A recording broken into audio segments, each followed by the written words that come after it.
数百万条飞鱼同时释放精液，将方圆数公里的海水染成了乳白色。即便是隔着屏幕，似乎也能闻到一股剧烈的腥味。这不是什么恐怖的海洋污染，而是地球上最震撼、最原始的生命繁衍奇观。每年春季，太平洋加利福尼亚沿岸都会准时上演一场年度大戏。数亿条飞鱼从千米深海倾巢而出，组成绵延数十公里的黑色鱼带，不顾一切地冲向浅滩，只为完成一生中最重要的使命——繁衍后代。而这场盛大的生命派对也成了海洋中所有顶级猎手翘首以盼的年度大餐。早在飞鱼群到达之前，各路捕食者就已经提前集结完毕，布下了天罗地网，准备享用这场送上门来的全鱼宴。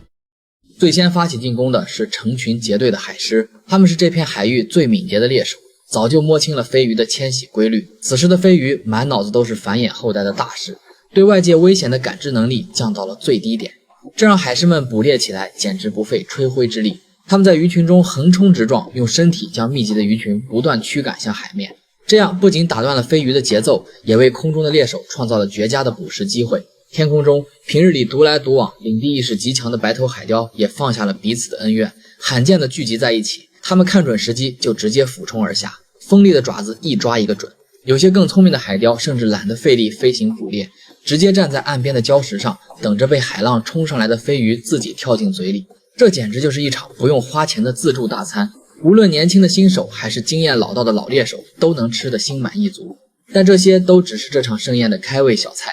真正的重量级嘉宾还在后面。为了这顿大餐，座头鲸已经跋涉了整整上千公里。他们刚刚结束了长达数月的越冬期，在这段时间里，他们几乎不吃不喝，全靠体内储存的脂肪维持生命。现在正处于极度饥饿的状态。面对数量惊人的飞鱼群，座头鲸展现出了令人惊叹的团队协作能力和高超的狩猎技巧。领头鲸首先潜入水下20-30米深的地方，绕着鱼群一边游动一边吐出一串串气泡。这些气泡在海水中不断上升，形成一道密不透风的环形幕墙，就像一张无形的大网，将惊慌失措的飞鱼不断压缩成一个巨大的球体。当鱼群被压缩到极限时，领头鲸会发出一声低沉而有力的吼叫，这是全体进攻的信号。刹那间，十几头座头鲸同时从水下猛地冲向海面，张开它们那如同深渊般的巨口，连海水带鱼群一口吞下。它们嘴里的鲸须就像精密的过滤网，将海水排出的同时，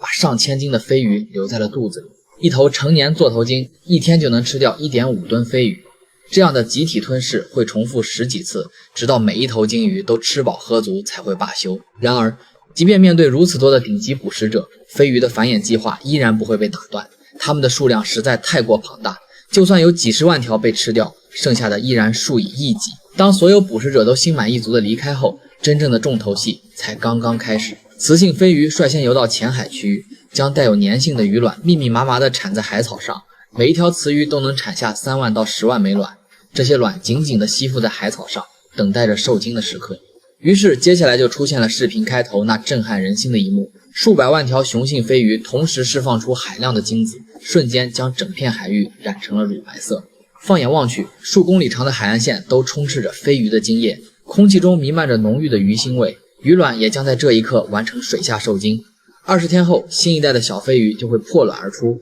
开始它们的生命旅程。而那片曾经被染白的海水也会慢慢恢复成原本的蔚蓝色，静静等待着明年春天这场生命奇迹的再次上演。